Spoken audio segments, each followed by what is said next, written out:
Hey there, Emma. I need to have a little talk with you about your conduct around the office. Do you realize that you're just a regular employee, right?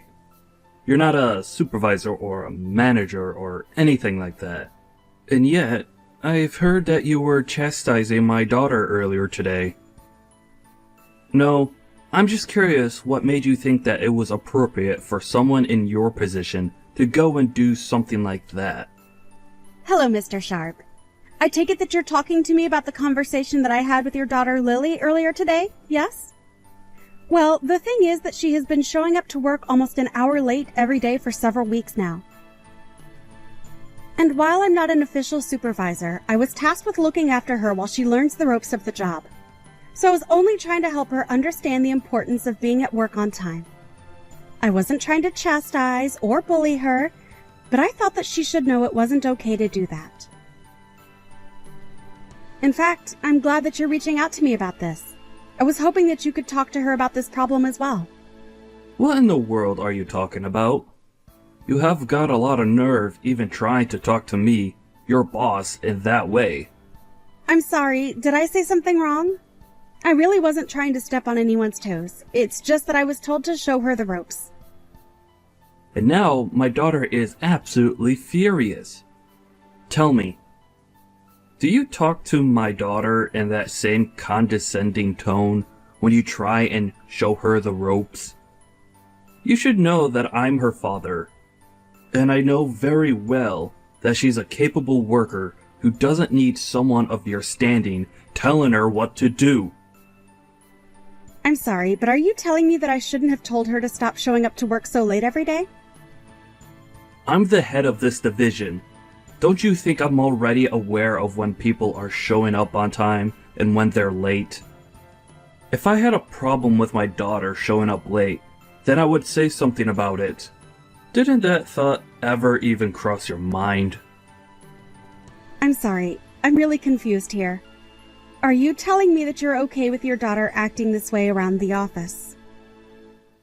I'm telling you that you have got a lot of nerve thinking that you can go and yell at my daughter about how to do her job. You're nothing but a little peon in this company.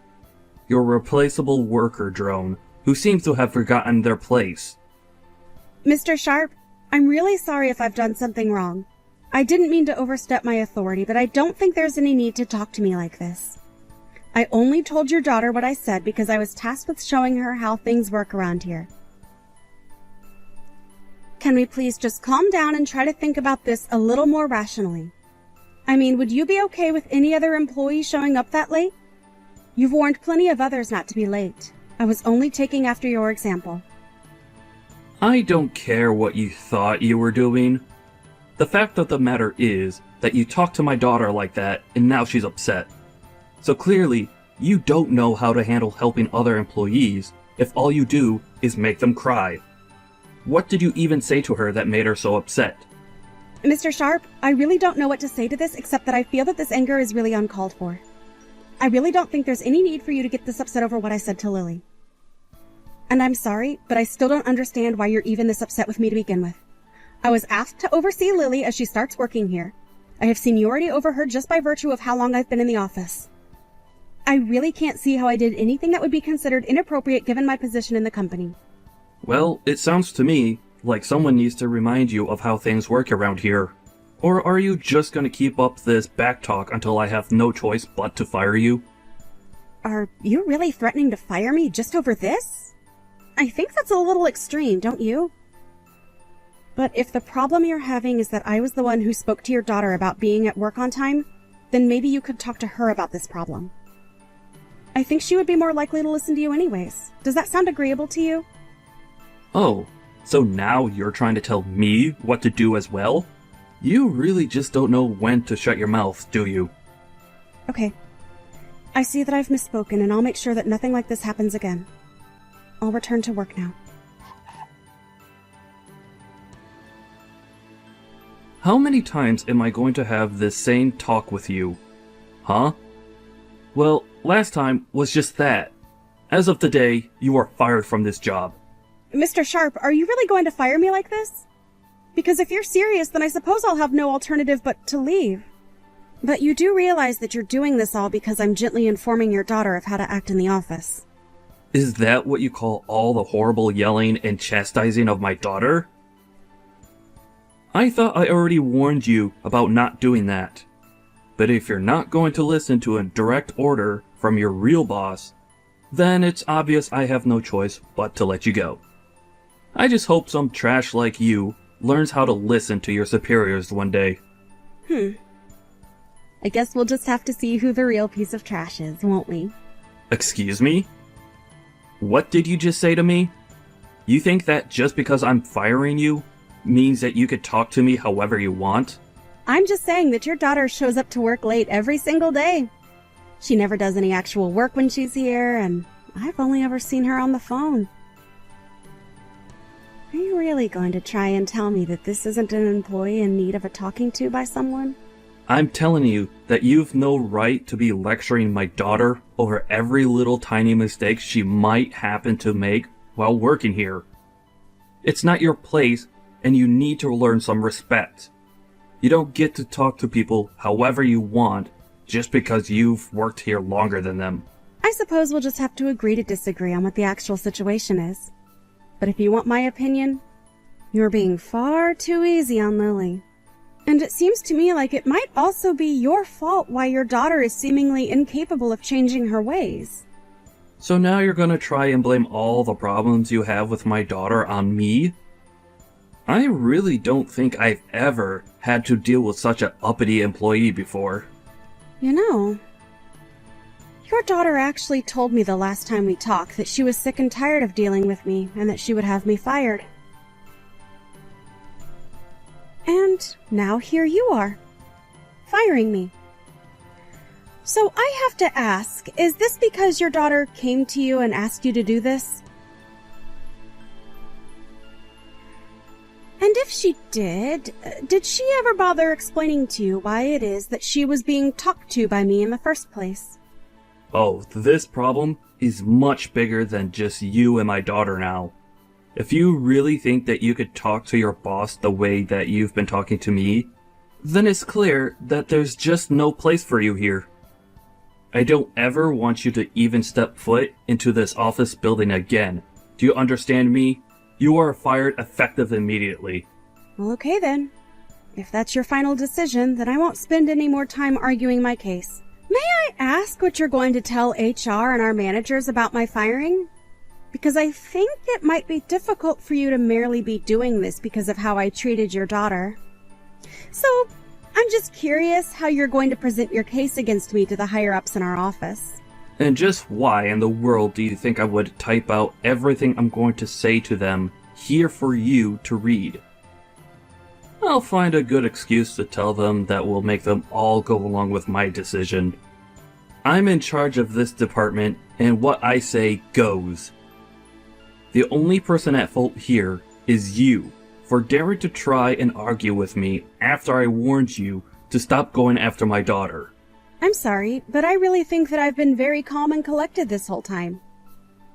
The only one throwing around insults and using aggressive language here is you. Oh, why am I even bothering to talk to someone that I've already fired? Can't you just shut your mouth, pack up your desk, and leave already?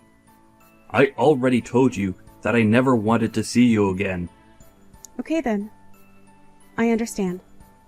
If this is how things are going to be, then I'll leave the office today. Finally! At last you realize that even when fired, you still have to listen to me. I'm the boss in this part of the office, and my word is law. You wouldn't stop scolding my daughter, and now you're going to pay for ignoring a direct order from me. Now, get out of here and never ever come back. I understand. I also understand that you're incapable of seeing things objectively and that you're not suited for the position that you have. So, you should know that you are going to regret doing this. I will make sure of that. You're telling me that you're going to try and make me regret firing you? And just what do you think you can even do against me now that you're fired, huh? Besides, I'm in charge here, so what I say goes. It's literally impossible for me to make a bad call because I'm the one who's in charge. Yes, you are the one in charge, and that's what's going to come back to bite you. Anyways, I'll be taking my leave now. Hello, Mr. Andrews. I saw the message left on my desk that you wanted me to send you a message to talk about something. What can I do for you today? I was just wondering where in the world my granddaughter has gone to. I'm sorry. I don't think I'm quite following what you mean by that, sir. Well, it really is quite simple. I'm talking about my granddaughter. I want to know where she's gone. Did something happen to her? I've been asking around, and everyone has been telling me that I should be talking to you about this. So, I would like an explanation of exactly where my granddaughter has gone to, Eugene. In fact, why don't you explain yourself to my face? I want you in my office right this moment. But sir, I'm still really confused. I don't know what you're talking about. I don't even know who your granddaughter is. Are you blind? Or just illiterate? I said that I want you up in my office to explain yourself to me right this second. Yes, of course, sir. I'm sorry for not leaving right away. I'm already heading towards the elevator as we speak.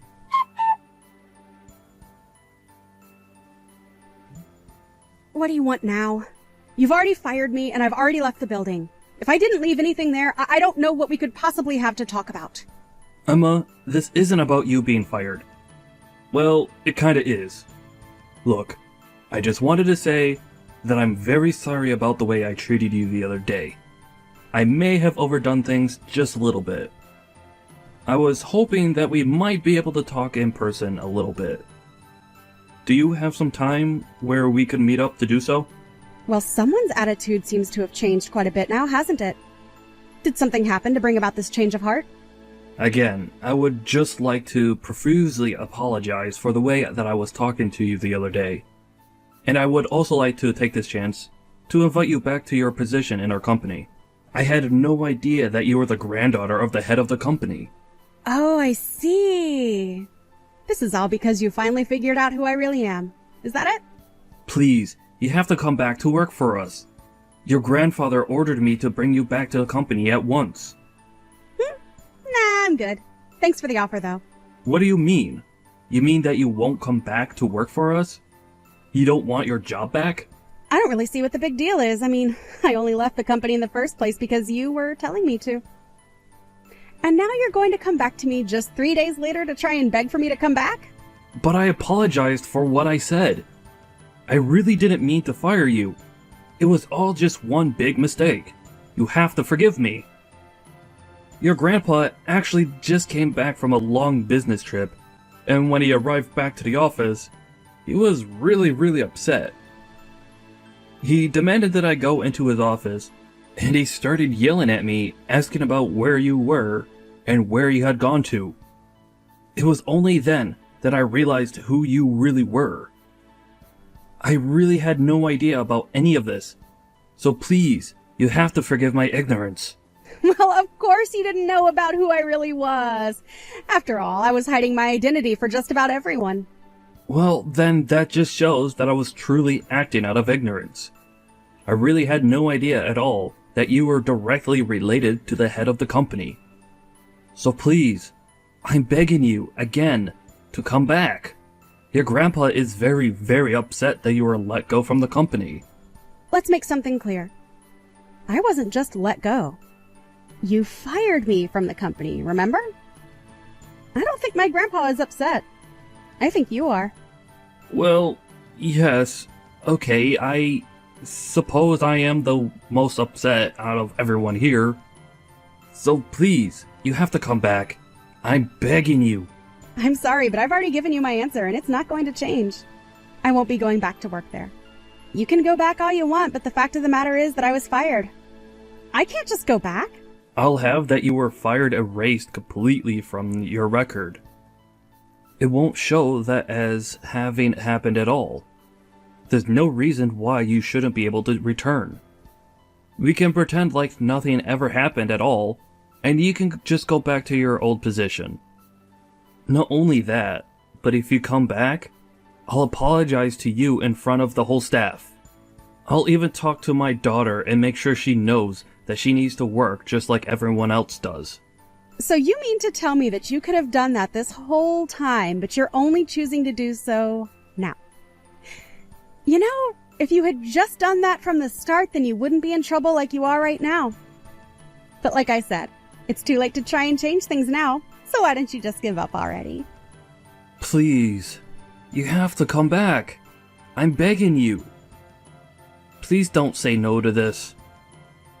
If the company president finds out the truth about how and why you were let go, then things are going to get really bad for me. Well, yes. I suppose if my grandpa knew how you were treating his staff, he would get quite upset. And you should also know that I'm his favorite granddaughter. Of course, even when I started here, he warned me that I wouldn't be given special treatment just because of that. You have to believe me when I say that I really had no idea about any of that at all. I'm terribly sorry for the mix-up. You really don't have to apologize to me anymore, you know. I already told you that it's not going to change anything. If anything, the company would be better off losing you and your no-good, lazy daughter. You don't need to talk about my daughter like that. But why shouldn't I when it's the truth? Of course, you're not better than she is when it comes to the way you both treat people. Please, don't you think you're being just a little too harsh right now? I know that you're the CEO's granddaughter, but still. I'm only giving you my honest opinion about the two of you. And I know that if my grandpa knew the truth about the two of you, that he would fire you both on the spot. And he knows how to pull enough strings to make sure that you never work in this industry again. He wouldn't really do that, would he? I mean, I've been working for this company for almost 30 years. He wouldn't take all that away, would he? 30 years is nothing compared to the decades of life that my grandpa has put into this company. Of course, I didn't mean to imply otherwise. But that's just another reason why my grandpa has so much sway in the business. You might want to kiss the chances of you ever getting this high of a position in a company like this ever again. Please don't do this. Surely we can work something out. You have to understand that I'm a father. I have a family to take care of. That excuse might have worked on me if not for the fact that you clearly haven't raised your daughter right at all. And when she started working here, she was like the spitting image of you and all her awful attitude. I hid who my family was so that I could be treated equally in the office. You were encouraging your daughter to act however she wanted because of who she was. Please, you really do have this all wrong. If I had only known who your grandpa was, then I would have never talked to you the way that I did. You have to know that I would have never said the things that I did. I would have never done any of this at all. I'm so sorry for everything.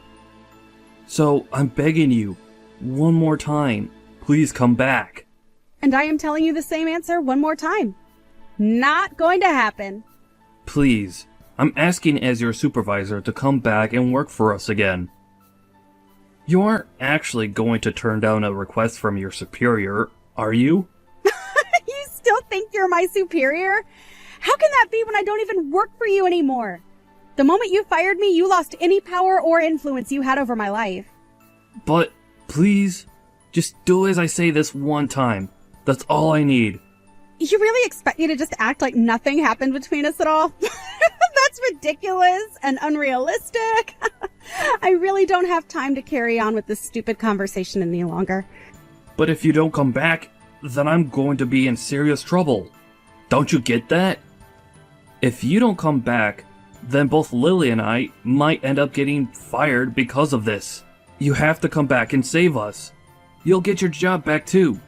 Everyone is going to win if you do this. You're acting as if I would have anything real to gain by helping you. But you're only asking that I come back to save your own skin. You were the one that fired me, and now you will have to live with that decision. I told you from the very start that you were being unreasonable and that you'd regret this. Now, if this is all that you have to say to me, I would appreciate it if you just left me alone instead. Please don't do this, Emma. I'm begging you. You have to come back. You have to save us. I'll even make Lily apologize to you. We're both begging you to come back. And I'm telling you that you can keep your worthless apologies to yourself because I don't want them. Anyways, enjoy what time you have left at the company. I may be fired, but at least I'll be taking the two of you on my way out. And good luck ever trying to find a job for you or your daughter in this town again. After that, Emma went to her grandfather and revealed all. Upon learning the truth of why his daughter wasn't showing up for work, Mr. Andrews was furious and fired Mr. Sharp and his daughter right away. He told them that their names are going to be blacklisted and that no company in this industry would ever hire them again. Mr. Andrews approached Emma and offered her a position as the head of a new subsidiary being opened by the company. Emma agreed to come back as the head of the new company and was quickly being praised by her employers for her shrewd decision-making and empathy towards her employees. Mr. Sharp wasn't able to find a decent job after being fired, and even his wife ended up leaving him. In his mid-50s and jobless, Mr. Sharp and Lily had no choice but to take on several part-time jobs just to try and make ends meet.